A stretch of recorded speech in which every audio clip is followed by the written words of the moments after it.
नमस्कार दोस्तों, मैं नेहा मेत्रे आप सबका फिर से स्वागत करती हूँ परम शिष्य चैनल में। ये वीडियो पसंद आए तो इसको शेयर जरूर कीजिए और हाँ, इस चैनल को सब्सक्राइब करना ना भूलें। हाय फ्रेंड्स, वेलकम इन परम शिष्य। क्या आपको भी ऐसे लगता है कि आप बहुत कुछ बोलना चाहते हो पर आपको सुन के लेने वाला, आपको समझने वाला कोई भी नहीं है? अगर ये सवाल आपके मन में है तो ये वीडियो आपके लिए है। हम अगर थोड़ा सा गौर करें तो बचपन से ही हमें या फिर हम भी अपने बच्चों को कैसे बोलना चाहिए, कैसे लिखना चाहिए, ये सिखाने पे ज्यादा फोकस करते हैं। पर लिसनिंग स्किल के ऊपर हम लोग इतना ध्यान नहीं देते हैं। And maybe that's the reason we always feel like that no one is here to understand me, to listen me carefully. अगर आपको ये लगता है कि किसी ने आपको ठीक से सुनना चाहिए, समझना चाहिए, तो आपको भी आपके लिसनिंग स्किल इंप्रूव करना उतना ही जरूरी है। और जब हम कोई बात बहुत दिल से किसी को समझाना चाहते हैं, किसी को बताने की कोशिश करते हैं और कोई उसे सुन के नहीं लेता है, तब हमें ये रियलाइज होता है कि ठीक से सुनना कितना इम्पोर्टेंट है। अभी आप लोग ये सोचोगे कि कोई अगर मेरी बात सुन के नहीं ले रहा है तो मैं उनकी बात क्यों समझूं, क्यों सुनूं, राइट? अगर आप उनकी बात बहुत अच्छे से सुनते हो, उसको समझ के लेते हो, तो सामने वाला भी आपकी बात बहुत अच्छे से समझने की कोशिश करता है। दुनिया में जितने भी बड़े बड़े लीडर्स हुए हैं, उनका लिसनिंग स्किल अच्छा होना ये एक महत्वपूर्ण कारण भी है। कि लिसनिंग स्किल अच्छे होना क्यों जरूरी है, उसके पीछे और भी रीजंस है। अब आपको मुझे अलग से ये बताने की जरूरत नहीं है कि आपके आसपास कोई भी बात सीधी तरीके से बताने वाले कितने लोग हैं। दूसरा महत्वपूर्ण कारण ये भी है कि आजकल बहुत सारी सीधी सीधी सिंपल बातें भी कॉम्प्लिकेटेड करके बताई जाती है। और अगर आपका लिसनिंग स्किल अच्छा है तो सामने वाले की बातें भी आपको अच्छे से समझ में आ जाती है, आपका टाइम भी बचता है और आपको वो व्यक्ति क्या कहना चाहता है वो भी तुरंत समझ में आ जाता है। अभी यहाँ पे आपका और एक सवाल आ सकता है।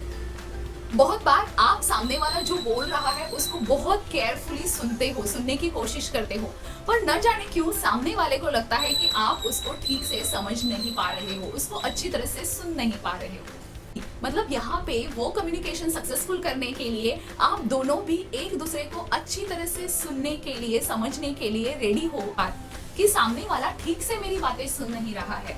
ऐसा क्यों?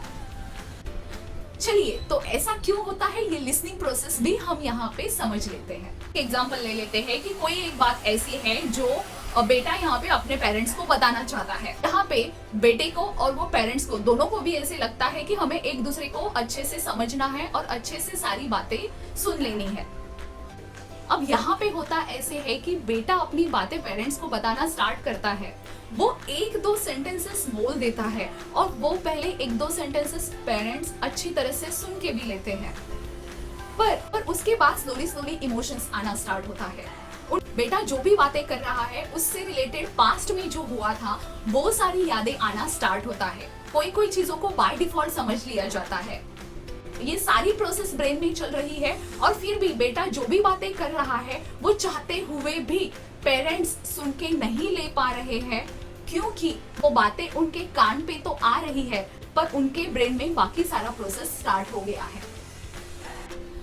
अब अगर यहाँ पे दोनों को एक दूसरे को अच्छी तरह से सुनना है, समझना है, तो पहले बेटे की बात पूरी तरह से जब तक खत्म नहीं होती है तब तक ब्रेन में ये प्रोसेस नहीं होने देना है।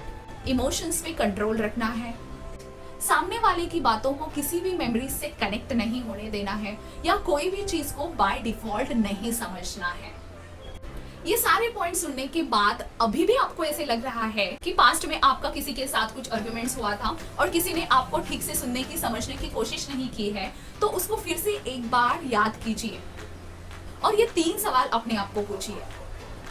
क्या आपने सामने वाले की सारी बातें विदाउट इमोशंस, विदाउट मेमोरीज और विदाउट बाय डिफॉल्ट सुन लेने की कोशिश की थी, समझने की कोशिश की थी? कहीं आप सामने वाले को ठीक से सुने बिना ही कंक्लूजन पे नहीं आए हैं? कहीं आप उसको इमीडिएटली रिप्लाई करना चाहते थे और इसके लिए आपने उनकी बातें तो बीच में नहीं तोड़ दी थी? इनमें से एक भी सवाल का जवाब अगर हाँ है तो आपको अपने लिसनिंग स्किल इंप्रूव करना बहुत ज्यादा जरूरी है। और जब आपकी ये सारे स्किल डेवलप हो जाएंगे तो आपके मन में ये सवाल नहीं होगा कि कोई मेरी बातें ठीक से सुन ही नहीं रहा है, कोई मुझे समझ ही नहीं रहा है। ये सारे सवाल आप खुद को पूछ लीजिए। और हाँ, आपका दिल भी जो बोल रहा है उसको भी अच्छी तरह से सुनने की कोशिश कीजिए। जब आप अपने दिल की बात सुनोगे और समझोगे तब आपको सामने वाले की बातें भी सुनना और समझना उतना डिफिकल्ट नहीं होगा। और फिर आपके मन में भी वो सवाल नहीं रहेगा कि कोई मेरी बात सुनता क्यों नहीं है। Enjoy the listening. Thank you. All the best.